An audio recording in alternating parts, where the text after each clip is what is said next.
ఈరోజు వర్తమానం యొక్క సందర్భం ఏమిటంటే,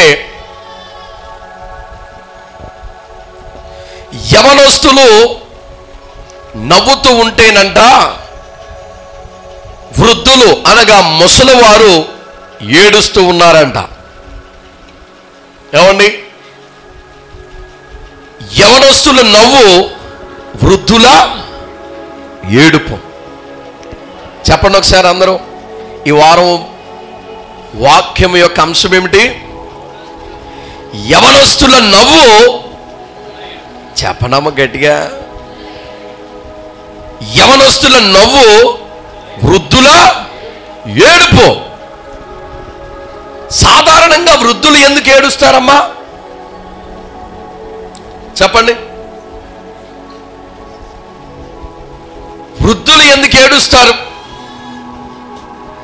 మేము వృద్ధులు కాదండి, మేము యవన బిడ్డలో, మమ్మల్ని అడక్కండి అన్నట్టుగా చూస్తున్నారు. ఏమండి, వృద్ధులు సాధారణంగా ఎందుకు ఏడుస్తారు, బాధపడతారు? చెప్పండమ్మా ఎవరైనా. లేకపోతే యవనస్తులు ఎందుకు నవ్వుతూ ఉంటారు? దీనికి చాలా కారణాలు ఉన్నాయి. వాక్యములో మనం చూసినప్పుడు ఒక విచిత్రమైనటువంటి సంఘటన ఒకటి జరుగుతూ ఉంది. ఏమిటంటే, యవనస్తులందరూ కూడా నవ్వుతూ ఉన్నారు. ఇటువైపు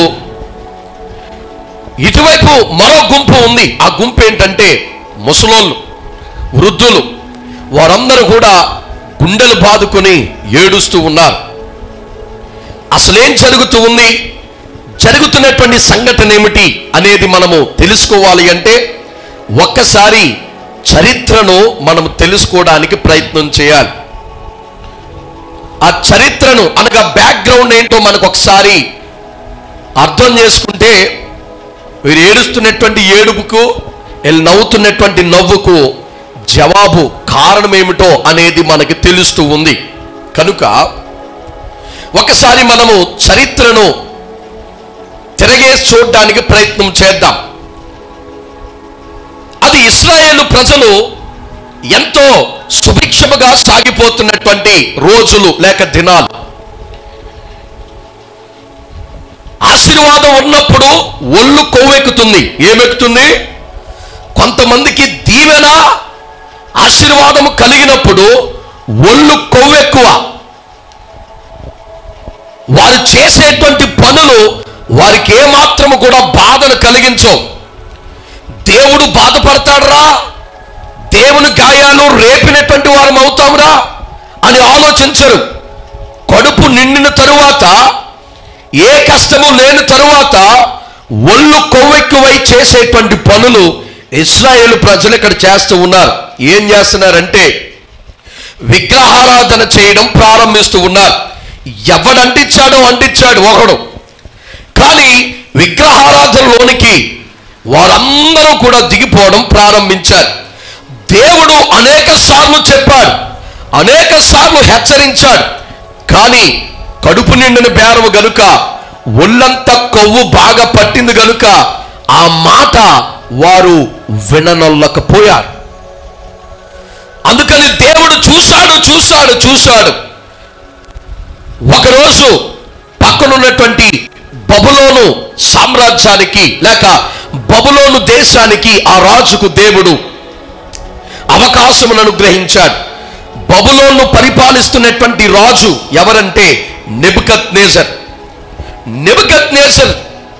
వారి యొక్క సామ్రాజ్యానికి దేవుడు అవకాశమునిచ్చి క్రీస్తు పూర్వం 605వ శతాబ్దములో ఇజ్రాయేల్ మీదకి యుద్ధానికి వచ్చారు. యెరూషలేము మీదకి. ఈ యెరూషలేము మీదకి యుద్ధానికి వచ్చినప్పుడు దేవుడే వారిని బబులోనీయులకు అప్పగించాడు. ఇశ్రాయేలు ప్రజలని వారు చెరపట్టుకొని బబులోను దేశానికి వారు తీసుకొని వెళ్ళిపోయారు. ఆ తరువాత ఈ వీళ్ళేమన్నా తక్కువ తిన్నారా? మేము ఎందుకని వీళ్ళ బానిసత్వ బ్రతుకులో ఉండాలి, ఎందుకని మా వాళ్ళందరూ నలిగిపోవాలి, అందుకని ఏకదాటిగా మనము వీరి మీద తిరగబడ్డం ప్రారంభిద్దాం అని అనుకున్నారు ఇశ్రాయేలు ప్రజలు. తిరగబడ్డం ప్రారంభించినప్పుడు ఈ బబులోను సామ్రాజ్యంలో ఉన్న నెబుకద్నెజరుకి ఇంకా కోపం వచ్చి ఎవడైతే వెనకాల మిగులున్నాడో వెనక్కి వచ్చి మరలా వాళ్ళందరినీ కూడా ధ్వంసం చేసి మొత్తం ఒక్కడు కూడా లేకుండా మొత్తం అందరినీ కూడా తుడిచిపెట్టుకుని పోయాడు వాడి యొక్క సామ్రాజ్యానికి. 586వ శతాబ్దం క్రీస్తు పూర్వంలో ఆ సమయంలోనే ఆ కోపములో యెరూషలేము దేవాలయమును సమూలముగా నేలమట్టం చేశాడు. మందిరాన్ని కూలగొట్టాడు. మందిరములో ఉన్నటువంటి ఫర్నిచర్ అనగా ఉన్నటువంటి ఉపకరణములు ఏవైతే ఉన్నాయో అవన్నీ కూడా ధ్వంసం చేసి ఆ మందిరములో ఉన్నటువంటి విలువ కలిగినటువంటి వస్తువులన్నిటినీ కూడా ఆభరణములన్నిటిని కూడా పట్టుకొని వెళ్ళిపోయాడు. బంగారము, వెండి, విలువ కలిగినటువంటి వస్తువులన్నీ కూడా దోచుకుని వెళ్ళి మందిరమును నేలమట్టము చేసి లోపల ఉన్నటువంటి ఉపకరణములన్నిటినీ కూడా ధ్వంసం చేసి అందరినీ కూడా తుడిచిపెట్టుకొని, అంటే అందరిని కూడా లొంగెట్టుకొని శేషమేమి కూడా లేకుండా బబులోనికి బానిసలుగా తీసుకుని వెళ్ళిపోయాడు. అది 586వ శతాబ్దంలో క్రీస్తు పూర్వంలో జరిగినటువంటి మాట. ఈ విధముగా రోజులు సాగిపోతూ ఉన్నాయి. రోజులు సాగిపోతున్నటువంటి క్రమములో కొన్ని సంవత్సరాలు గతించిపోయాయి. గతించిపోయిన తరువాత దేవుని యొక్క ప్రవచనం నెరవేర్పు రీతిగా ఇదంతా కూడా జరిగింది. దేవుడు ముందుగానే వీరికి హెచ్చరించాడు. ఇర్మియా ప్రవక్తతో ఇర్మియా గ్రంథం 25వ అధ్యాయం 11 నుండి 12 వచనాలు మీరు చదువుకుంటూ వెళ్తే అక్కడ బబులోను సామ్రాజ్యానికి మిమ్మల్ని అందరినీ కూడా బానిసలుగా నేను అప్పగించబోతున్నాను అనేటువంటి విషయాన్ని ప్రవచనమును దేవుడు స్పష్టముగా ముందుగానే పలికించాడు. కానీ ఎన్ని ప్రవచనాలు వచ్చినా కొంతమందికి మొత్తం నిండా మునిగిపోయే వరకు వారికి గ్రహింపు అనేది ఉండదు. ఇశ్రాయేలు ప్రజలు కూడా అంతే. చెప్పాను కదా, వారికి ఒళ్ళు కొవ్వెక్కువై పేకల దాకా మునిగిపోయే వరకు, మొత్తం నేలమట్టమైపోయే వరకు ప్రవచనములు కానీ, దేవుని మాట కానీ, వాక్యము కానీ, దేవుని సన్నిధానం కానీ ఏది కూడా వారికి గుర్తు రాలేదు, పట్టింపే లేకుండా ఉన్నారు. కనుక ప్రవచనము నెరవేర్పు రీతిగా బబులోనికి 70 సంవత్సరాలు దేవుడు వారిని అప్పగించాడు. ఇంకా 70 సంవత్సరాలు పూర్తి అవ్వక ముందే మరొక తంటా వచ్చి పడింది. ఎవరికంటే ఈసారి బబులోను సామ్రాజ్యం మీదకి ఒక తంటా వచ్చి పడింది. అదేమిటంటే పర్షియా రాజు అయినటువంటి సైరస్ 539వ శతాబ్దం క్రీస్తు పూర్వం 539వ శతాబ్దంలో బబులోను మీద యుద్ధాన్ని ప్రకటించాడు. సైరస్ అనేటువంటి రాజు, పర్షియా వాళ్ళు అన్నమాట. ఈ పర్షియన్ రాజు ఎప్పుడైతే యుద్ధాన్ని ప్రకటించి యుద్ధం చేశాడో ఆ యుద్ధంలో గెలిచి బబులోను కూడా స్వాధీనం చేసుకున్నాడు. ఇప్పుడు బబులోను వారు, బబులోన్లో బానిసలుగా ఉన్నటువంటి ఇశ్రాయేలు ప్రజలు వీరందరూ కూడా ఎవరి చేతి క్రింద ఉన్నారంటే పర్షియాకు అధిపతి రాజుగా ఉన్నటువంటి సైరస్ కింద ఉన్నారు. ఈ యుద్ధం జరిగినటువంటి తరువాత ఒక సంవత్సరం దాటిన తరువాత అనగా 538వ శతాబ్దం క్రీస్తు పూర్వంలో ఈ పర్షియా రాజు అయినటువంటి సైరస్ ఏమన్నాడంటే, అయ్యా ఇశ్రాయేలు ప్రజలారా, మీరు ఎన్నాళ్ళు కూడా ఇక్కడ ఉన్నారు, నేను మీకు ఒక బంపర్ ఆఫర్ ఇస్తున్నాను. ఏమిటంటే మీరు మీ దేశానికి వెళ్ళిపోండి అని చెప్పాడు. వెళ్ళిపోమని ఆజ్ఞాపించినటువంటి ఆ సమయంలో అనగా 538వ శతాబ్దం క్రీస్తు పూర్వంలో 50,000 మంది కంటే పైచేలకు ఈ యొక్క బానిసలుగా ఉన్నటువంటి ఇశ్రాయేలు ప్రజలు తమ దేశానికి తిరిగి వచ్చారు. హల్లెలూయా. ఎప్పుడు 538వ శతాబ్దం క్రీస్తు పూర్వంలో. నేను ఇవన్నీ కూడా ఎందుకు చెప్తున్నానంటే, ఇది చరిత్ర గనుక మనకి ఆ యొక్క సంవత్సరాలతో పాటు బైబిల్లోనూ అలాగే చరిత్ర గ్రంథాల్లోనూ కూడా లిఖితమై ఉన్నది. అంటే వాక్యము, దేవుని యొక్క వాక్యము, మాట, ఆయన కార్యాలు అబద్ధము కాదు, కల్పిత కథలు కాదనేటువంటి విషయాన్ని దేవుని బిడ్డలమైనటువంటి మనము గ్రహించగలము. హల్లెలూయా. ఈ యొక్క 538వ శతాబ్దము క్రీస్తు పూర్వములో వారు ఎప్పుడైతే సైరస్ ద్వారా ఆజ్ఞ జారీ చేయబడి తమ దేశానికి తిరిగి వచ్చారో, తమ దేశానికి వచ్చి తిరిగి మరలా బ్రతకడం ప్రారంభించారు. ఇల్లులన్నీ కూలిపోయాయి, ఎక్కడికక్కడ నేలమట్టం అయిపోయి బూజులు పట్టి ధ్వంసమైపోయినాయి. వారందరూ కూడా అక్కడ అన్నీ కూడా సరి చేసుకుని ఒక చోట సెటిల్ అయ్యేసరికి చాలా సమయమే పట్టింది. ఆ సమయంలో 3 సంవత్సరాలు దాటిన తరువాత వారు అక్కడి నుండి వారి సొంత దేశానికి వచ్చి 3 సంవత్సరాలు గడిచిన తరువాత, అనగా 535వ శతాబ్దము క్రీస్తు పూర్వంలో వారు తమ దేశానికి వచ్చి 3 సంవత్సరాలు గడిచిన తరువాత దేవుని యొక్క మందిరాన్ని మరలా తిరిగి నిర్మించాలని ఒక ఆశను, ఒక ప్రణాళికను వారి హృదయంలో కలిగిందంట. హల్లెలూయా. పడిపోయినటువంటి దేవుని మందిరమును, పడిపోయినటువంటి దేవుని యొక్క ఆలయమును మనము మరలా తిరిగి నిర్మించాలి అనేటువంటి ఆలోచన సొంత దేశానికి వచ్చినటువంటి 3 సంవత్సరాల తరువాత వారికి ఆలోచన కలిగింది. అప్పుడు వారందరూ కూడా ఒక్క మాట మీదకు వచ్చి ఫౌండేషన్ కార్యక్రమాన్ని జరిగిస్తూ ఉన్నారు. ఫౌండేషన్ కార్యక్రమం అంటే శంకుస్థాపన చేస్తున్నారు. శంకుస్థాపన, మందిరం కట్టడానికి శంకుస్థాపన చేస్తూ ఉండగా ఆ ఫౌండేషన్ వేస్తున్నటువంటి క్రమంలో జరిగినటువంటి సందర్భము ఏమిటంటే, 2 గుంపులు ఉన్నాయి. ఒక గుంపు యవనస్తుల యొక్క గుంపు అయితే, రెండవ గుంపు వృద్ధులు, ముసలివారి గుంపు. జరిగేది దేవుని మందిరము కొరకు ఫౌండేషన్, అనగా శంకుస్థాపన, ఆయన మందిరము మరలా తిరిగి ప్రారంభించాలని.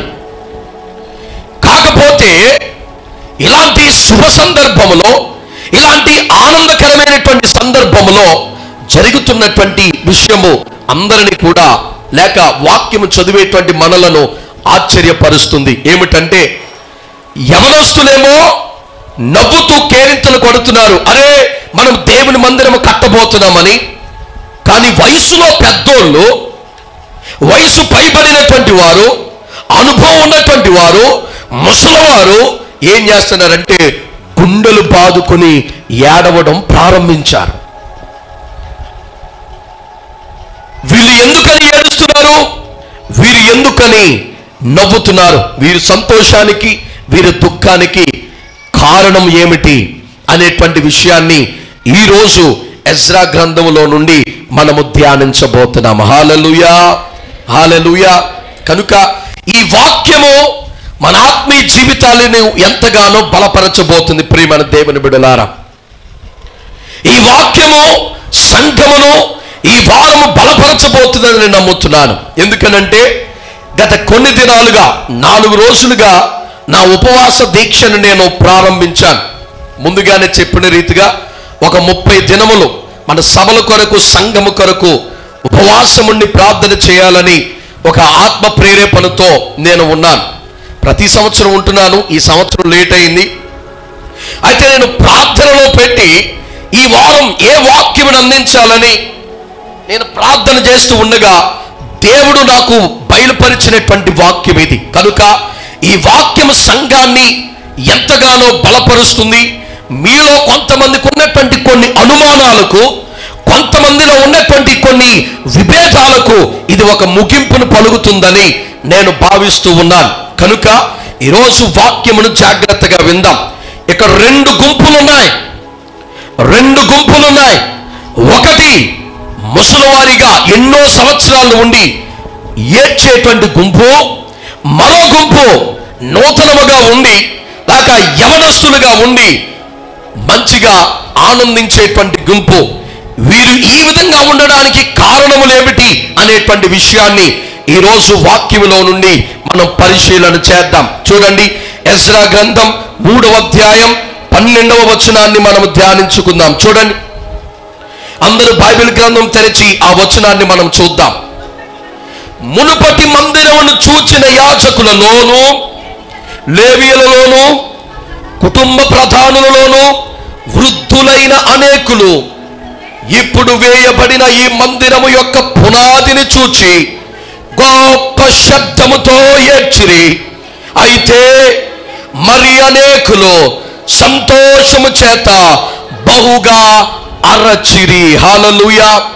ఇక్కడ వీరి ఏడుపుకు, వీరి యొక్క సంతోషానికి కారణం ఏమిటయ్యా, జవాబు ఏంటయ్యా అంటే, వయసులో పెద్దవారు అనగా వృద్ధులు గతములో ఉన్నటువంటి మందిరమును చూచి గత జ్ఞాపకాలతో ఏడవడం అనేది మనము చూస్తూ ఉన్నాం.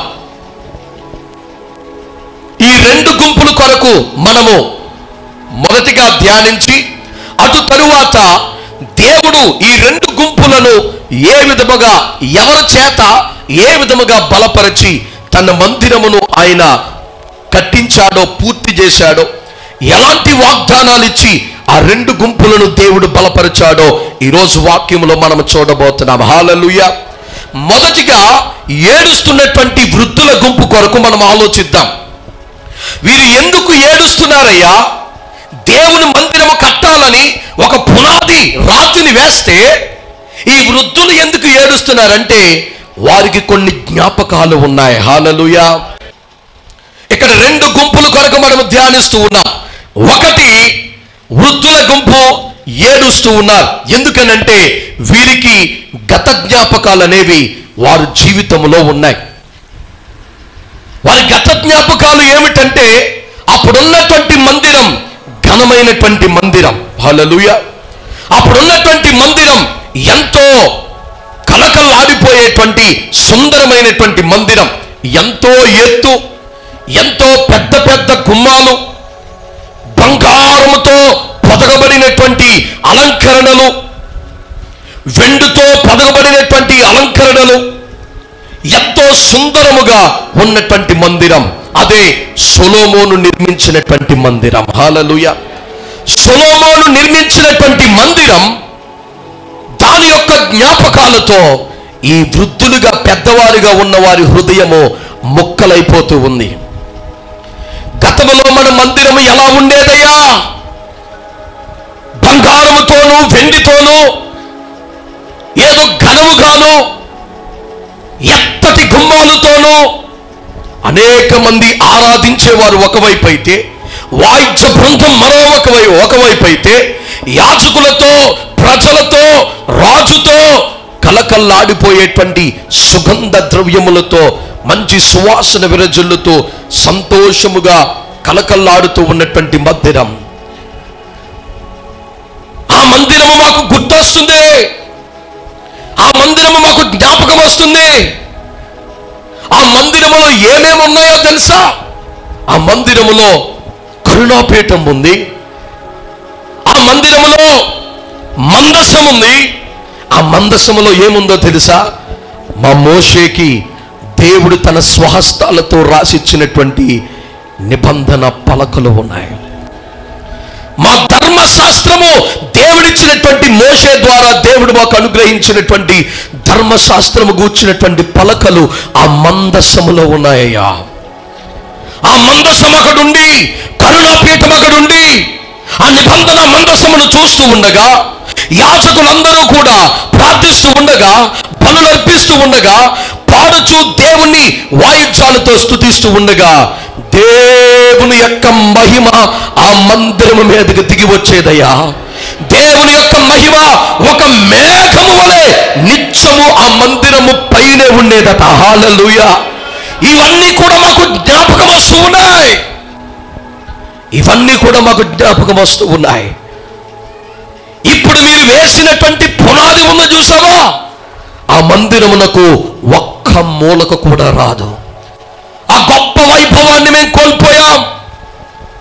ఇక దేవుని మందిరము అలా కట్టడం కుదరదా? ప్రస్తుతం ఉన్నటువంటి పరిస్థితులు చూసి, వేయబడినటువంటి పునాదులు చూసి, గతించిపోయినటువంటి ఆ యొక్క మందిరపు జ్ఞాపకాలు పెద్దవారి యొక్క హృదయాన్ని మొక్కలు చేశాయట. హల్లెలూయా, హల్లెలూయా. అందుకని గుండెలు బాదుకుని ఏడుస్తున్నారు, నా మందిరం ఎలా ఉండేదయ్యా, ఎంత అభిషేకమైనటువంటి కార్యాలు మందిరంలో జరిగేదే. ఇవన్నీ కూడా జ్ఞాపకం తెచ్చుకొని వారు ఒక వాస్తవమైనటువంటి రియలైజేషన్లోనికి వచ్చారు. ఒక వాస్తవాన్ని గ్రహించడం ప్రారంభించారు. ఆ వాస్తవం ఏమిటంటే, ఇక మన జీవితంలో వెళ్ళిపోయినటువంటి మన పాత రోజులు మరలా మన జీవితంలో రావు. వెళ్ళిపోయినటువంటి రోజులు మన జీవితంలో రావు. గడిచిపోయినటువంటి మందిరపు వైభవము మరలా మన జీవితంలో రాదు. ఇక మనం ఏం చేసినా దానికంటే తక్కువగానే మనకు కనిపిస్తూ ఉంది. ఆ రోజు సొలొమోను నిర్మించినటువంటి దేవాలయము ప్రపంచములో మనకిప్పుడు ప్రస్తుతం 7 వింతలు ఉన్నాయి. 7 వింతలు ఉంటే అది మొట్టమొదటి వింతగా ఉండేదంట ప్రపంచంలో ఆ రోజుల్లో. హల్లెలూయా. అంత సుందరమైన ఘనమైనటువంటి మందిరమును బంగారముతో వెండితో విలువ కలిగినటువంటి కొయ్య కమ్మలతో చేయించి కట్టించాడు ఘనముగా. అలాంటి మందిరాన్ని ఇక మన జీవితంలో మనము చూడలేం. ఆ వృద్ధులు, వయసు పైబడినటువంటి వారు, ఆ రోజులన్నీ కూడా చూసినటువంటి వారు ఎంతో ఆశీర్వాదకరమైనటువంటి పాత రోజులను జ్ఞాపకం తెచ్చుకుంటూ వారు ఏడవడం ప్రారంభిస్తూ ఉన్నారు. హల్లెలూయా. ప్రియమైన దేవుని బిడ్డలారా, ఈ రోజు కూడా సంఘంలో అలాంటి పాత జ్ఞాపకాలతో కుమిలిపోయేటువంటి వారు చాలా మంది ఉన్నారు. సంఘంలో గతించినటువంటి రోజులలో సంఘం ఎలా ఉండేది? ఆత్మతో నింపబడి ఎంతో ఆశీర్వాదకరంగా జరిగేది. గంటల గంటల తరబడి దేవుని మందిరంలో ఉండడానికి ప్రజలు ఇష్టపడేటువంటి వారు. కానీ ఇప్పుడు ఆ శక్తి కొదువైపోయింది. ఆ రోజులు మళ్ళీ మేము చూడలేమా? ఆ వైభవాన్ని, మందిరపు ఆత్మ నింపుదలను మరలా మా జీవితంలో మేము చూడలేమా అని కుమిలిపోయేటువంటి పెద్దవారు సంఘములో లేరా? సంఘములో లేరా?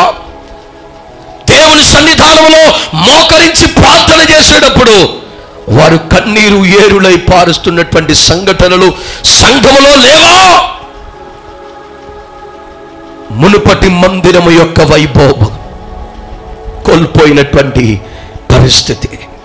అందుకనే పెద్దవారు రొమ్ము కొట్టుకుని ఏడుస్తున్నారయ్యా, మీకు తెలియదురా, పూర్వం ఉన్నటువంటి మందిరపు వైభవము, దేవుడు చేసినటువంటి కార్యాలు, ఆత్మ సన్నిధి, దేవుని యొక్క మహిమ మేఘము, ఆ కరుణాపీఠము, క్షమించేటువంటి వాడయ్యా దేవుడు.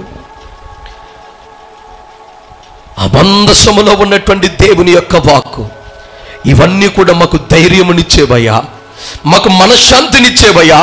మందిరంలోకి వెళ్తే మాకు ధైర్యం వచ్చేది, మందిరంలోకి వెళ్తే మాకు శాంతి ప్రశాంతత దొరికేది. మందిరంలోకి వెళ్తే మా దేవుడు మాతో తన ప్రసన్నతతో మేఘము వలె దిగి వచ్చేవాడు. ఇవన్నీ కూడా గుర్తు తెచ్చుకుంటూ ఆ వృద్ధులు గుండెలు బాదుకుంటూ ఏడుస్తూ ఉన్నారు. వారి ఏడుపుకు కారణం అది. ఇప్పుడు రెండో గుంపు కొరకు మనం ధ్యానిద్దాం. ఈ రెండో గుంపు ఎవరంటే యవ్వనస్తుల గుంపు. ఈ యవ్వనస్తుల గుంపు ఏం చేస్తూ ఉందంటే సంతోషముతో వారు ఉన్నారు. వీరి సంతోషానికి కారణం ఏమిటంటే దేవుని యొక్క మందిరము కట్టబడుచుంది అని వీరు సంతోషపడుతూ ఉన్నారు. కానీ గత జీవితం, వీరు ఏ విధముగా గత జీవితాన్ని జ్ఞాపకం చేసుకుని బాధపడుతున్నారో, ఈ యవనస్తులు అనబడినటువంటి వారు గత జీవితాన్ని జ్ఞాపకం చేసుకుని సంతోషపడుతున్నారు. ఎందుకు అనంటే వారి గత జీవితం ఒక అంధకారమయం, వారి గత జీవితం ఒక బానిసత్వ బ్రతుకు, వారి గత జీవితం వేదన, బాధలు, అవమానం. అభివృద్ధి లేనిటువంటి జీవితాలు. ఎందుకనంటే 70 సంవత్సరాలు వారు బానిసత్వ బ్రతుకులో ఉన్నారు. ఈ 70 సంవత్సరాలలో వారు అక్కడే పుట్టి పెరిగారంటే తన తల్లిదండ్రులు బానిసత్వ బ్రతుకులో ఉన్నప్పుడే వారు పుట్టి అక్కడే పెరిగారు కనుక వారు గత జీవితము కొరకు జ్ఞాపకం చేసుకున్నప్పుడు అన్నీ కూడా చేదు అనుభవాలే గాని ఆశీర్వాదకరమైనవి ఏమీ కూడా లేవు. కానీ ఇప్పుడు జరుగుతున్నటువంటి సందర్భము విషయం ఏమిటయ్యా అనంటే, ఇప్పుడు మా దేవుడు మాకు జయమును అనుగ్రహించాడు. హల్లెలూయా. మా దేశానికి దేవుడు మమ్మల్ని తోడుకుని వచ్చాడు. ఆయన ఆలయమును, ఆయన మందిరమును నిర్మించుట కొరకు ఒక పునాదిని వేయడానికి స్వతంత్రులుగా దేవుడు మమ్మల్ని చేశాడు. హల్లెలూయా, హల్లెలూయా. ఈ సంతోషముతో వారు ఉన్నారు, ఈ ఆనందముతో వారు ఉన్నారు. అందుకనే ఇటువైపు ఉన్నటువంటి యవనస్తులు సంతోషముతో హర్షధ్వనులు చేస్తూ ఉన్నారు, వృద్ధులు మాత్రం ఏడుస్తూ ఉన్నారు. ఇక్కడ మనం జాగ్రత్తగా ఒక విషయాన్ని గమనించాలి. ఇటు వృద్ధుల వైపు ఒక తప్పు కనబడుతూ ఉంది, ఇటు యవనస్తుల వైపు ఒక లోపం కనబడుతూ ఉంది. అందుకనే ఆ రోజు పునాది వేసినటువంటి మందిరం 15 సంవత్సరాలు కట్టకుండా ఆపేశారు. వీరి సంతోషముతో పునాది వేశారు. వారు గత జీవితాన్ని జ్ఞాపకం చేసుకుంటూ గుడ్డలు బాదుకున్నారు. ఎటకేలకు అయినటువంటి విషయం, అసలు జరిగినటువంటి విషయం ఏమిటయ్యా అని మనము చూస్తే, పునాది వేయడం మంచిగానే జరిగింది కానీ 15 సంవత్సరాలు మందిరమును నిర్మించకుండా ఆపివేశారు. దేవుని మందిరము పాడుపడిపోయినటువంటి దిబ్బలా మారిపోయింది. దేవుని మందిరము నక్కలకు, ఆకాశ పక్షులకు నివాస స్థలముగా మారిపోయింది. దాని కొరకు పట్టించుకునేటువంటి నాదుడు లేడు. వారి ఇళ్ళు మంచిగా కట్టుకోవడం ప్రారంభించారు. ఎందుకనంటే ఉండడానికి నివాస స్థలముగా ఉంటుందని. రేపొద్దున వారి భవిష్యత్తు ఏంటో ఆలోచించుకోవడం ప్రారంభించారు. కానీ దేవుని మందిరము కొరకు ఆలోచించేటువంటి నాదుడు ఆ రోజుల్లో లేకపోలేదు. ఎందుకు లేరయ్యా అనంటే ఇక్కడ 2 కారణాలు కనబడుతున్నాయి. ఒకటి, వృద్ధుల యొక్క ఏడుపు. వారి గత జీవితం కొరకు ఏడుస్తూ ఉన్నారు.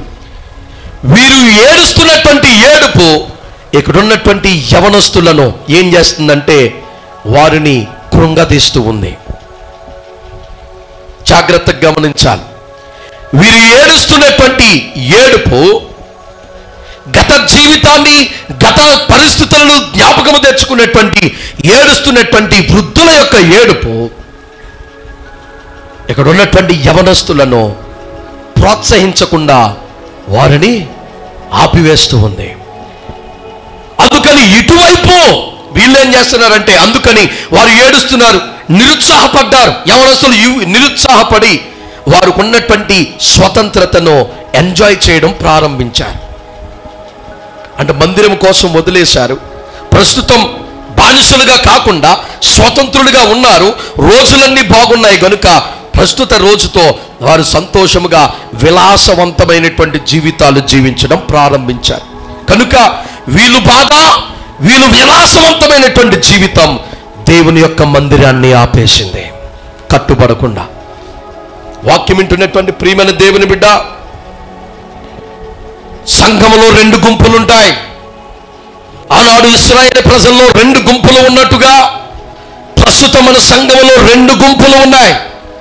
ఒకటి, గతించిపోయినటువంటి మందిరపు వైభవమును, ఆరాధన యొక్క వైభవమును, దేవుని యొక్క మహిమను, అవన్నీ కూడా గతించిపోయినటువంటి వైభవమును కొరకు గుర్తు తెచ్చుకొని బాధపడుతూ అక్కడే ఆగిపోయినటువంటి గుంపు ఒకటైతే, సంఘములో 2వ గుంపు ఏంటో తెలుసా? విలాసవంతమైనటువంటి జీవితం, దేని కొరకు పట్టించుకోకుండా విలాసవంతముగా జీవించేటువంటి గుంపు ఒకటి. ఈ 2 గుంపులు సంఘములో ఉన్నంత వరకు మందిరం కట్టబడదు, దేవుని మహిమ దిగిరాదు, దేవుని కార్యాలు జరగవు. ఇదే దేవుడు చెబుతున్నటువంటి మాట ఈ దినమందు. హల్లెలూయా. ఈ 2 స్వభావాలు మారాలి. ఈ 2 గుంపులు మార్చబడాలి. ఇశ్రాయేలు ప్రజల యొక్క మందిరము కట్టబడకుండా 15 సంవత్సరాలు ఆగిపోవడానికి గల కారణం, నీ ఆత్మీయమైనటువంటి మందిరం ఆగిపోయి ఎన్నో సంవత్సరాలు అయింది. ఎందుకనంటే గత జ్ఞాపకాలతో కృంగిపోయి నువ్వు అక్కడే ఆగిపోయావు. అప్పుడు అలా ఉండేదండి, అప్పుడు ఎలా ఉండేదండి, అప్పుడు కోసం ఆలోచించుకుంటే మరి ప్రస్తుత సంగతి ఏం చేస్తావు? గతించిపోయిన వాటి కొరకు ఆలోచించుకుంటూ అక్కడే ఆగిపోతున్నావు. ముందుకి వెనక్కి నువ్వు కదలడం లేదు. కానీ కొత్త జనరేషన్ అయితే, మరొక గుంపు అయితే విలాసవంతమైనటువంటి జీవితం, విలాసవంతమైనటువంటి జీవితానికి అలవాటు పడిపోయిన వారు, అంటే సుఖానికి అలవాటు పడిపోయినటువంటి వారు సంఘములో ఉన్నారు.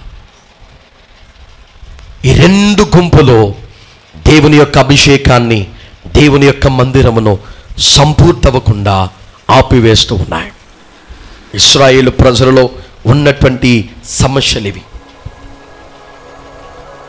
వీరిద్దరిని ఏ విధంగా బలపరచాలి, ఈ రెండు గుంపులను ఏ విధంగా ఐక్యపరచాలి, ఈ రెండు గుంపులను ఒక చోటకు తీసుకువచ్చి ఏ విధముగా మందిరము నిర్మించి ఏ విధముగా దేవుని యొక్క మహిమను తీసుకురావాలని దేవుడప్పుడు ఇద్దరు ప్రవక్తలను లేవనెత్తాడు. హల్లెలూయా, హల్లెలూయా. రెండు చేతులు బగ్గి దేవుని బిగ్గరగా స్తోత్రం చేయాలి. ఇంకా బిగ్గరగా చెప్దాం. మనమున్నటువంటి పరిస్థితిని చూస్తూ వదిలేసేటువంటి వాడు కాదు మన దేవుడు. హల్లెలూయా, హల్లెలూయా. నువ్వు ఉన్నటువంటి పరిస్థితిని చూస్తూ వదిలేసేవాడు కాదు. నీ పరిస్థితిని చూసి దానికి ఒక ఉపాయమును ఆలోచించి పంపించేటువంటి వాడు మన యేసయ్య. హల్లెలూయా. ఆ రోజు ఇశ్రాయేలు ప్రజల్లో రెండు గుంపులుగా విడిపోయారు. ఒకవైపు బాధపడుతున్నవారు, ఒకవైపు విలాసవంతమైనటువంటి జీవితానికి అలవాటు పడిన వారు. దేవుని యొక్క మందిరం ఆగిపోయింది. ఇప్పుడు వీరిద్దరిని కూడా కలపాలి అంటే దేవుడు ఇతర ప్రవక్తలను ఎన్నుకున్నాడు. వారే హగ్గాయి, జకరియా. హల్లెలూయా, హల్లెలూయా. ఆ దినములలో వారు ఇరువురిని దేవుడు లేవనెత్తి ఆగిపోయినటువంటి మందిరమును వారందరినీ కూడా ప్రోత్సహించి, వారందరిని కూడా ఒక త్రాటి మీదకు తీసుకొని వచ్చి తన మందిర నిర్మాణమును ప్రారంభించాడు దేవుడు. హల్లెలూయా, హల్లెలూయా. కనుక వారు ఏ విధముగా ఇశ్రాయేలు ప్రజల్ని బలపరిచారు, వారిని ఏ విధముగా ప్రోత్సహించారు, వారిని ఏ విధముగా బలపరిచి ఏకతాటి మీదకి తీసుకుని వచ్చి మందిరాన్ని నిర్మించారో అదే వాగ్దానముల చేత, అదే మాటల చేత దేవుడి రోజు మన సంఘమును కూడా బలపరచాలని, మరలా మన ఆత్మీయమైనటువంటి మందిరాన్ని దేవుడు నిర్మింప చేయాలని ఆయన ఆశపడుతున్నటువంటి దేవుడై ఉన్నాడు. హల్లెలూయా. రెండు చేతులు పైకి దేవుని స్తోత్రం చెల్లిద్దాం. హల్లెలూయా.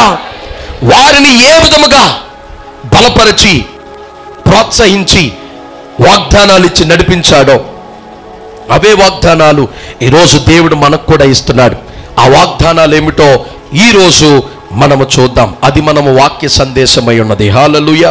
కనుక వాగ్దానాలు 5 ఉన్నాయి. ఆ 5 వాగ్దానాలు క్లుప్తముగా మనం ధ్యానించుకుని త్వరగా మనం ముగించుకోవడానికి ప్రయత్నం చేద్దాం. చూడండి, హగ్గాయి అలాగే జకరియాలు వీరు ఇరువురిని కూడా దేవుడు ఎన్నుకొని ఇశ్రాయేలు ప్రజలను బలపరచి ప్రోత్సహించి ఏకతాటి మీదకు తీసుకుని వచ్చి మందిరాన్ని నిర్మించాడు. ఆ వాగ్దానాలు ఏమిటో ఒక్కసారి మనం చూద్దాం. ఆ 5 వాగ్దానాల్లో మొట్టమొదటి వాగ్దానాన్ని మనం చూద్దాం. మొట్టమొదటి వాగ్దానం ఏమిటంటే, దేవుడు అన్నాడు, అయ్యా చూడండి,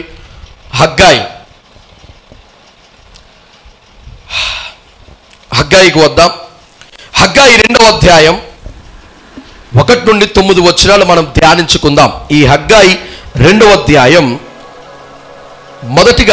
మొదటి వాగ్దానం దేవుడు 4వ వచనములో దేవుడు పేర్కొన్నాడు. హగ్గాయి 2వ అధ్యాయం 4వ వచనం చదవండమ్మా. అయినను యెహోవా ఆజ్ఞ ఇచ్చినదేమనగా, జెరుబాబేలు ధైర్యం తెచ్చుకో. ప్రధాన యాజకుడగు ధైర్యం తెచ్చుకో. దేశములో ఉన్న సమస్త జనులారా ధైర్యము తెచ్చుకొని పని జరిగించుడి, నేను మీకు తోడుగా ఉన్నాను. ఇదే సైన్యములకు అధిపతియగు యెహోవా వాక్కు. హల్లెలూయా. మొట్టమొదటి వాగ్దానం, వారిని బలపరిచినటువంటి దేవుడిచ్చిన మొట్టమొదటి వాగ్దానం హగ్గయి ద్వారా ఏమిటంటే, ఇదిగో నేను మీతో కూడా ఉన్నాను. హల్లెలూయా. అంటే నా సన్నిధి మీతో కూడా ఉన్నది, నేను మీతో కూడా ఉన్నాను. హల్లెలూయా.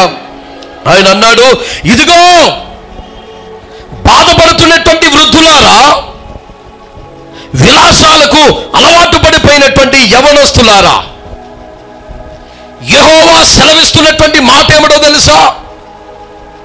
ఆయన మీతో కూడా ఉన్నాడు, ఆయన సన్నిధి మీతో కూడా ఉన్నది. అందుకని మీరు భయపడకుండా పనిని ప్రారంభించండి. హల్లెలూయా, హల్లెలూయా. దేవుని యొక్క సన్నిధి ఆయన మనతో కూడా ఉంచేటువంటి వాడై ఉన్నాడు. హల్లెలూయా, హల్లెలూయా. ఆయన మనతో కూడా ఉన్న దేవుడు. ఆయన చెబుతున్నటువంటి మాట ఏమిటంటే, కాలాలు మారిపోవచ్చు, మందిరాలు మారిపోవచ్చు, సేవకులు మారిపోవచ్చు, ఇంకా స్థితిగతులు మారిపోవచ్చు, కానీ ఆయన ఎన్నడూ మారనిటువంటి దేవుడై ఉన్నాడు. హల్లెలూయా, హల్లెలూయా. ఆయన నిన్న నేడు నిరంతరము ఏకరీతిగా ఉన్నటువంటి వాడు. ఎప్పుడో ఉన్నటువంటి వాటి కొరకు నువ్వు ఆలోచిస్తున్నావు. హగ్గాయి అలాగే జకరియా వీరు ఇరువురు కూడా బలపరిచి ప్రోత్సహిస్తున్నటువంటి మాట ఏమిటో తెలుసా? నువ్వు గతాన్ని చూసి అక్కడే ఆగిపోకు. నువ్వు ప్రోత్సాహాన్ని కోల్పోయి విలాసానికి నువ్వు అలవాటు పడిపోకు. నువ్వు చేయవలసింది ఏమిటో తెలుసా? దేవుని యొక్క వాగ్దానమును చేత పట్టుకొని విశ్వాసముతో ఏ కాలమైనను ముందుకు సాగిపో. హల్లెలూయా, హల్లెలూయా. అమ్మా, ఏ కాలానికి ఏది కావాలో దేవుడు ఆ ప్రకారముగా తన పరిచర్యను జరిగించుకుంటాడు. హల్లెలూయా. ఈ విషయాన్ని సంఘ బిడ్డలమైనటువంటి మనము గ్రహించాలి. అప్పుడు నీలో వేదన బాధ అనేది ఉండదు. హల్లెలూయా.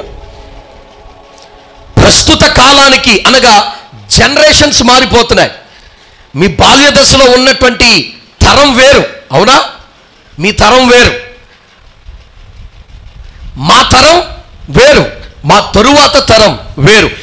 ఏ తరమునకు ఏ విధమైనటువంటి నడిపింపు, ఏ విధమైనటువంటి సేవకులు, ఏ విధమైనటువంటి ఆ యొక్క అభిషేకము కావాలో దేవుడు ఆ ప్రకారంగా నడిపించుకుంటూ వెళ్తాడంట. హల్లెలూయా, హల్లెలూయా. కనుక నువ్వు బాధపడద్దు.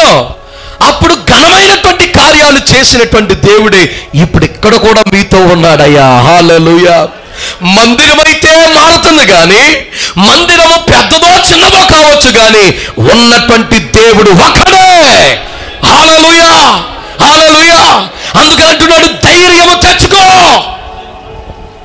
సంఘమా, నువ్వు ధైర్యము తెచ్చుకో. అప్పుడు ఉన్నటువంటి దేవుడే ఇప్పుడు మీతో కూడా ఉన్నాడు. హల్లెలూయా, హల్లెలూయా. నీలో ఉన్నటువంటి బాధ ఉంది కదా, ఆ బాధను విడిచిపెట్టే గతాన్ని చూసుకుంటూ నువ్వు ఆలోచించుకుంటూ కూర్చుంటే నువ్వు ముందుకు వెళ్ళలేవు, అక్కడే ఆగిపోతావు. వాళ్ళను చూసి నీవు నిరుత్సాహపడి విలాసాలకు నువ్వు అలవాటు పడిపోతే నీవు కూడా ఎదగలేవు, అక్కడే ఆగిపోతావు. కనుక మనం ఏం చేయాలో తెలుసా?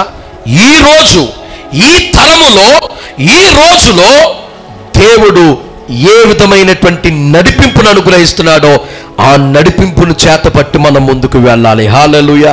అప్పుడే మనం బలపడగలం, అప్పుడే మనం బలపడగలం. వెనక్కి తిరిగి చూడకు.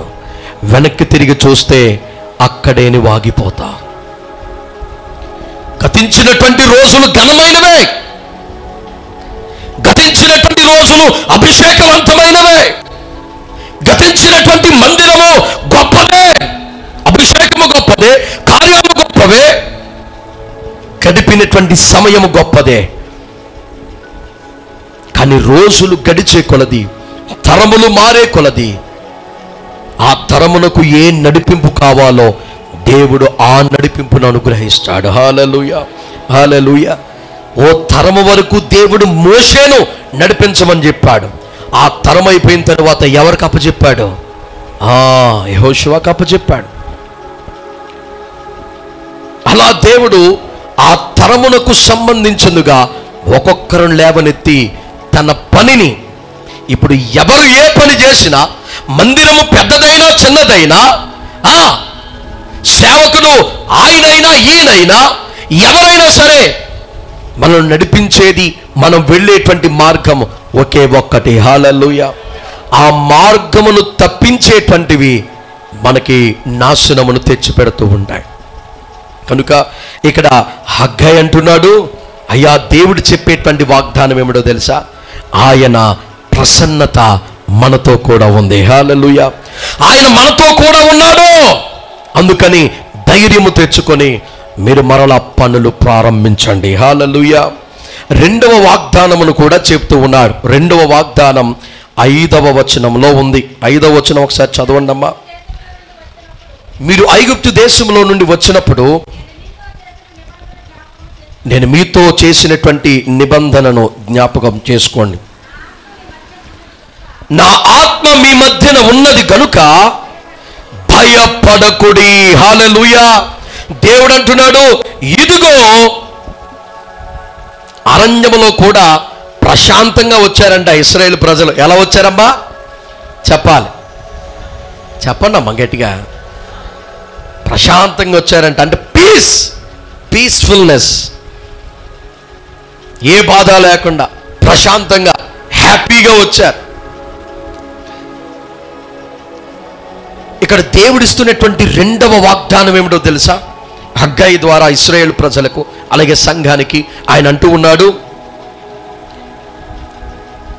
ఇదిగో నా శాంతిని నేను మీకు అనుగ్రహిస్తూ ఉన్నాను. హల్లెలూయా, హల్లెలూయా. అందుకని మీరు భయపడవద్దు,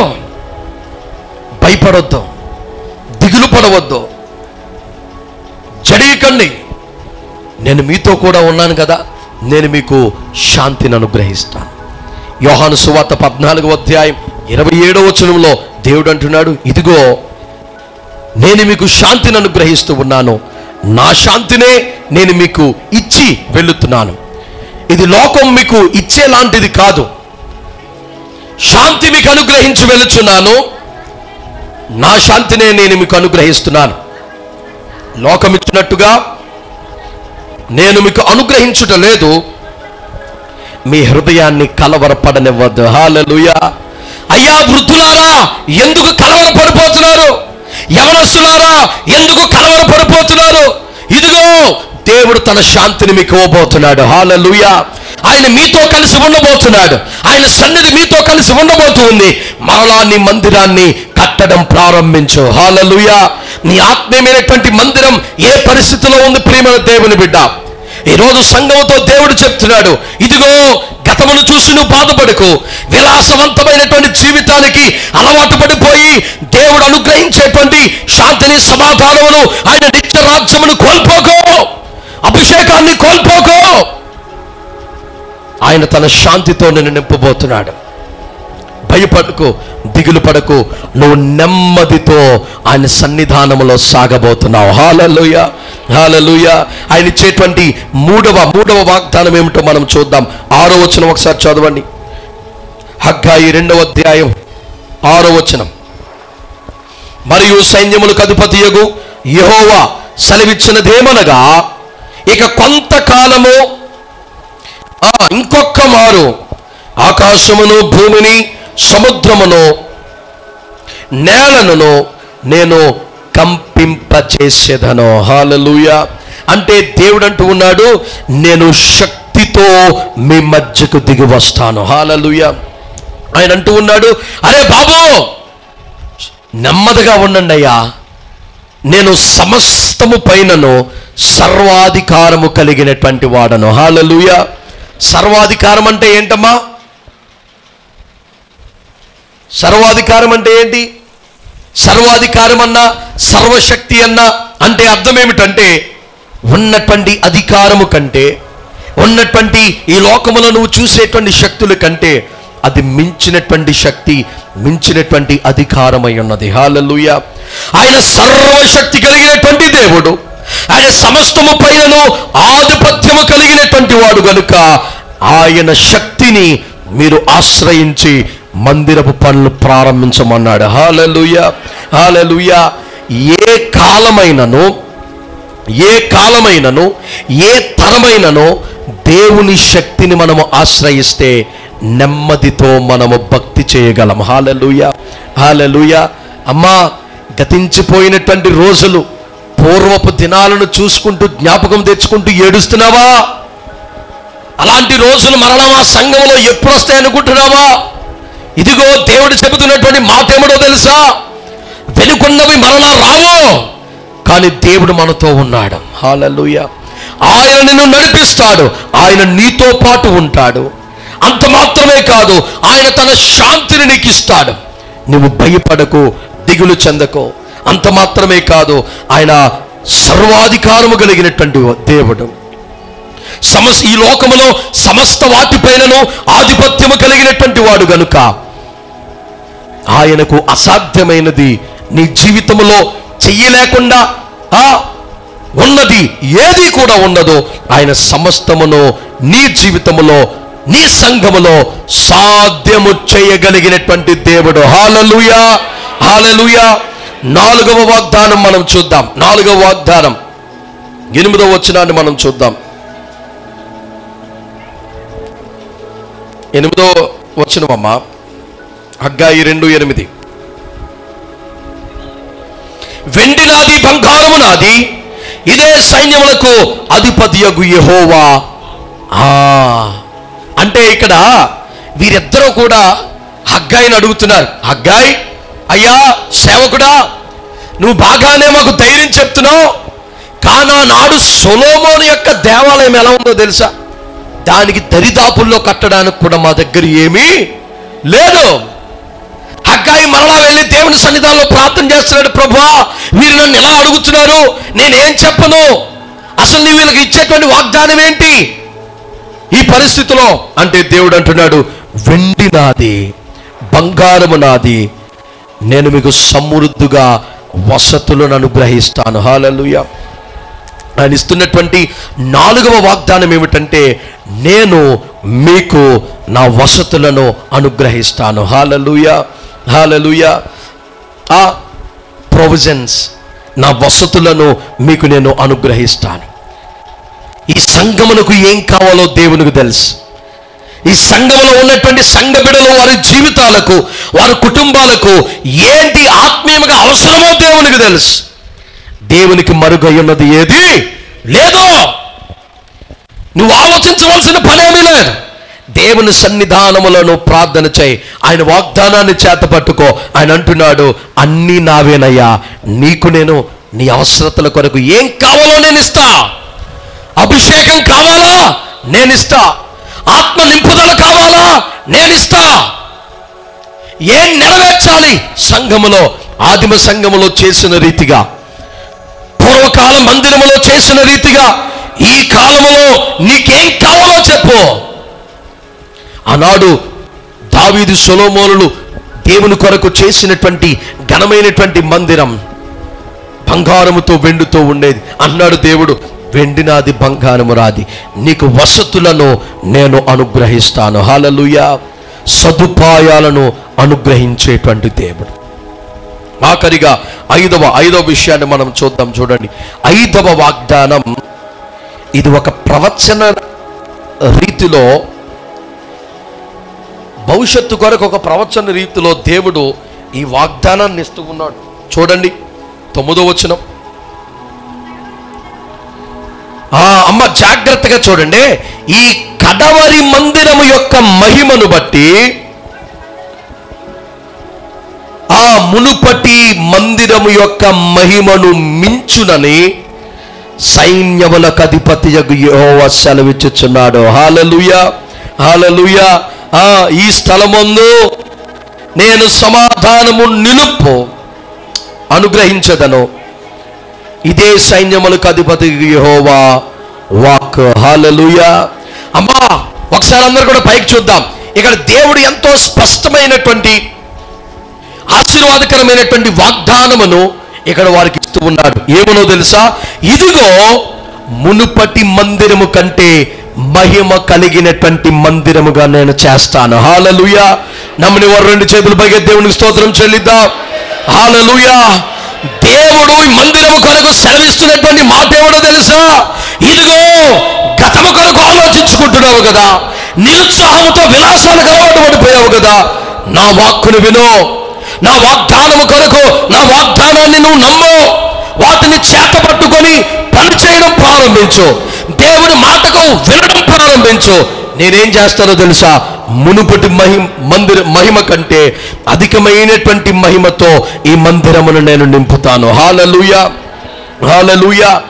దేవుడు చెప్పిన విధముగానే చేయడం అనేది వాక్యములో మనము చూస్తూ ఉన్నాం. దేవుడు ఎప్పుడైతే ఈ విధంగా చెప్పాడో, హగ్గయి జకర్యాల ద్వారా ఈ యొక్క ఇశ్రాయేలు ప్రజలు వారి యొక్క అండర్లో వీరు మందిరము నిర్మించడం ప్రారంభించారు. హల్లెలూయా. మందిరము చక్కగా నిర్మించబడింది. ఆరాధనలు ప్రారంభించబడ్డాయి. దేవునికి మహిమ కలుగుతూ ఉంది. రోజులు గడిచిపోతూ ఉన్నాయి. ఒక కాలం వచ్చింది. దేవుడు చెప్పాడు కదా, ఈ మందిరమును మునుపటి మందిరము కంటే మించినటువంటి మహిమ కలిగినటువంటి మందిరముగా దేవుడు మారుస్తానని చెప్పాడు కదా. రోజులు గడుస్తూ ఉన్నాయి. తరాలు మారిపోతూ ఉన్నాయి. ఒకానొక రోజు లేక ఒకానొక సమయం వచ్చింది. ఆ సమయంలో హేరోదు రాజు ఈ యొక్క మందిరమును రీమోడల్ చేయడం ప్రారంభించాడు. హల్లెలూయా.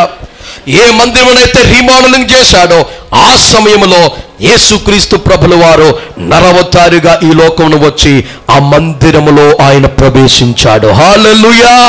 హల్లెలూయా. ఆయన మునుపటి మందిరము కంటే మహిమ కలిగిన మందిరముగా యేసుక్రీస్తు ప్రభుల వారే స్వయముగా మందిరంలోనికి వచ్చాడంట. హల్లెలూయా. హల్లెలూయా. రెండు చేతులు పైకి దేవుని స్తోత్రం చెల్లిద్దాం. సొలొమోను కట్టినటువంటి మందిరములో బంగారము వెండి ఉంది. కానీ దేవుడు ఎక్కడున్నాడో తెలుసా? మహిమ మేఘం వలె ఎక్కడో పైన ఉన్నాడు. కానీ ఎప్పుడైతే ఇశ్రాయేలు ప్రజలు దేవుని వాగ్దానమును చేతపట్టి పని చేయడం ప్రారంభించారో, మందిరమును పూర్తి చేశారో, దేవుడు తన మాటను నిలబెట్టుకున్నాడు. ఏమనంటే, మునుపటి మందిరము కంటే మహిమ కలిగినటువంటి మందిరముగా నేటి మందిరమును చేస్తానన్న వాగ్దానము నెరవేర్పుగా ఆనాడు దేవుడు 2025 సంవత్సరాల క్రితం ఈ లోకమునకు వచ్చి ఆ యెరూషలేము మందిరములోనే అడుగు పెట్టాడు. హల్లెలూయా. హల్లెలూయా. పాడుబడిపోయిన తిప్పలా ఉన్నటువంటి మందిరం, నక్కల బొరియలకు ఆకాశ పక్షుల యొక్క గూళ్ళకు నివాస స్థలముగా ఉన్నటువంటి మందిరం ఈరోజు రక్షకుడే స్వయముగా అడుగు పెట్టినటువంటి మందిరం అయిపోయింది. హల్లెలూయా. హల్లెలూయా. ఈ రోజుని విశ్వాస జీవితం ఏ విధంగా ఉంది ప్రేమన దేవుని బిడ్డ? ఈరోజు ప్రస్తుతం ఉన్నటువంటి ఈ తరానికి దేవుడు కూడా ఇదే వాగ్దానం చేస్తూ ఉన్నాడు. మునుపటి మందిరం అనగా యేసుక్రీస్తు ప్రభుల వారు దిగి వచ్చి అడుగు పెట్టినటువంటి ఆ మందిరం. దేవుడు అంటున్నాడు, ఆ యెరూషలేము మందిరము కంటే ఇప్పుడు అందరూ యెరూషలేము మందిరాన్ని చూడడానికి వెళుతున్నారు. కానీ వాక్యములో నుండి దేవుడు వాగ్దానము చేసేటువంటి మాట ఏమిటో తెలుసా? మునుపటి మందిరము కంటే మహిమ కలిగినటువంటి మందిరముగా దేవుడు నిన్ను మార్చబోతున్నాడు. హల్లెలూయా. నీ ఆత్మీయమైనటువంటి మందిరమును దేవుడు కట్టి ఆయన అతి త్వరలో రాజులకు రాజుగా ప్రభులకు ప్రభులుగా ఆర్భాటముతోను ప్రధాన దూత శబ్దముతో దేవుని బూరతో నీ కొరకు నీ ఆత్మీయమైనటువంటి మందిరములోనికి ఆయన దిగి రాబోతున్నాడు. హల్లెలూయా. హల్లెలూయా. ఆ రోజు కొరకు నీ మందిరాన్ని సిద్ధము చేసుకో ప్రియమైన దేవుని బిడ్డ. వెనుకున్న వాటి కొరకు ఆలోచించడం మానే. విలాసవంతమైనటువంటి జీవితాలకు అలవాటు పడిపోవడం మానే. ఎంతకాలము తాగుతూ ఉంటావు? ఎంతకాలము తిండి కొరకు పాకులాడుతావు? ఎంతకాలం వారిని వీరిని దొమ్మి చేసుకుంటూ కొట్టుకుంటూ బతుకుతావు? నీ అధికారమును ఉపయోగించి ఇతరులు కొట్టడానిక? ఇదేనా నీ బతుకు? ఇదేనా దేవుని సన్నిధానం మనకు నేర్పించింది. యవనస్తులు విలాసవంతమైనటువంటి జీవితాలకు, వృద్ధులు గత జీవితంలో ఉన్నటువంటి జ్ఞాపకాలకు. రెండు తప్పే. నీ మందిరము మరలా నిర్మించబడాలి. నీ ఆత్మీయమైనటువంటి మందిరం మరలా కట్టుకోవాలి. దేవుడు నీకు సహాయం చేస్తున్నాడు. దేవుడు తన వాగ్దానాలు నీకు ఇస్తూ ఉన్నాడు. ఈ ఉదయకాల సమయంలో నువ్వు సిద్ధముగా ఉన్నావా తిరిగి నిర్మించుకోవడానికి? ఆయన అతి త్వరలో నీ మందిరము వైపు ఆయన దిగి రాబోతూ ఉన్నాడు. ఈసారి మందిరములో అడుగు పెట్టడము కాదు, నిన్నే ఆయన మందిరములోనికి తీసుకుని వెళ్ళబోతున్నాడు. హల్లెలూయా, హల్లెలూయా. ఆ మధ్యాకాశములో ఆ ప్రభువును మనము కలుసుకోబోతున్నాం. ఎవరు కలుసుకుంటారో తెలుసా? ఎవరైతే వారు ఆత్మీయమైనటువంటి మందిరాన్ని నిర్మించుకున్నవారు. హల్లెలూయా. ఈరోజు దేవుడు నీతో మాట్లాడుతూ ఉన్నాడు. గతాలను నువ్వు పట్టించుకొని అక్కడే ఆగిపోకు. విలాసవంతమైనటువంటి జీవితాలను అలవాటు చేసుకుని అక్కడే ఆగిపోకు. నీ మందిరం పాడైపోయింది. సాతాను నీ మందిరాన్ని పాడు చేశాడు. నీ ఆత్మీయమైనటువంటి మందిరం పాడైపోయింది. ప్రియమైన దేవుని బిడ్డ, బాధతో దేవుడి మాటను నీతో చెబుతూ ఉన్నాడు. మరలా నీ మందిరమును నిర్మించుకోవాలి. హల్లెలూయా. దేవుని వాగ్దానాలను చేత పట్టుకో. ఆయన అంటూ ఉన్నాడు, నువ్వు నా కొరకు జీవించడానికి నువ్వు ప్రయత్నం చేయి. నువ్వు ఒక్కడుగువే సరిపోద్ది. నేను నీతో పాటు ఉంటాను, నిన్ను నడిపిస్తాను, నిన్ను ఆదరిస్తాను, శాంతి సమాధానం ఇస్తాను, నిన్ను లేవనెత్తుతాను, నా ఆత్మతో నింపుతాను, మందిరాన్ని మరలా తిరిగి కడతాను. హల్లెలూయా, హల్లెలూయా. నా దేవుడు నీ మందిరాన్ని కట్టాలని ఆశపడుతున్నాడు. ప్రియమైన దేవుని బిడ్డ, ఆయన చిత్తానికి అప్పగించుకోవడానికి సిద్ధముగా ఉన్నావా? గతం వాటిని పట్టించుకోవడం మానే. దేవుడు అతి త్వరలో రాబోతూ ఉన్నాడు. ఆయన వచ్చినప్పుడు ఎత్తబడాలి అంటే నీ ఆత్మీయమైనటువంటి మందిరము కట్టబడాలి. హల్లెలూయా. ఎన్ని సంవత్సరాల నుంచి వదిలేసావు నీ మందిరాన్ని? ఎన్ని సంవత్సరాల నుంచి వదిలేసావు నీ మందిరాన్ని? పునాది వేసి వదిలేశారు చాలా మంది. అనగా రక్షణ పొంది అక్కడితోనే ఆపేశారు మీ భక్తి జీవితాన్ని. అయ్యా, ప్రభు మీ యొక్క మందిరమును చూసి బాధపడుతున్నాడు. అయ్యా, నీ ఆత్మీయమైనటువంటి మందిరమును చూసి దేవుడు బాధపడుతున్నాడు. నువ్వు రక్షణ పొంది 25 సంవత్సరాలు అయింది, పునాది వేసి వదిలేశావు, కట్టలేదు మందిరాన్ని, ఆత్మీయమైనటువంటి మందిరాన్ని. ఈరోజు దేవుడు నీకు సహాయం చేస్తానంటున్నాడు. ఆనాడు హగ్గాయి ద్వారా దేవుడితో మాట్లాడినట్టుగా ఈరోజు తన సేవకుల్లో నుంచి దేవుడు నీతో మాట్లాడుతున్నాడు. నీ మందిరాన్ని కట్టుకోవడానికి సిద్ధపడుతున్నావా? ఎందుకంటే రోజులు మారిపోతున్నాయి. ఆయన రాకడ సమయం అతి సమీపిస్తూ ఉంది. ప్రకృతిలో వైపరీత్యాలు ప్రారంభించబడుతూ ఉంటాయి. ప్రపంచంలో ఎక్కడా శాంతి సమాధానం లేదు. ఈ సమయంలో నీవు మేలుకొని నీ ఆత్మీయమైనటువంటి మందిరమును కట్టుకుంటే ఆయన రాకడ వచ్చినప్పుడు ఆయనతో పాటు మనం ఉంటాం. హల్లెలూయా. అటువంటి భాగ్యమును దేవుడు మన సంఘమునకు అనుగ్రహించి ఆ మధ్యాకాశములో మనమందరము ఆయనను కలుసుకుందుముగాక.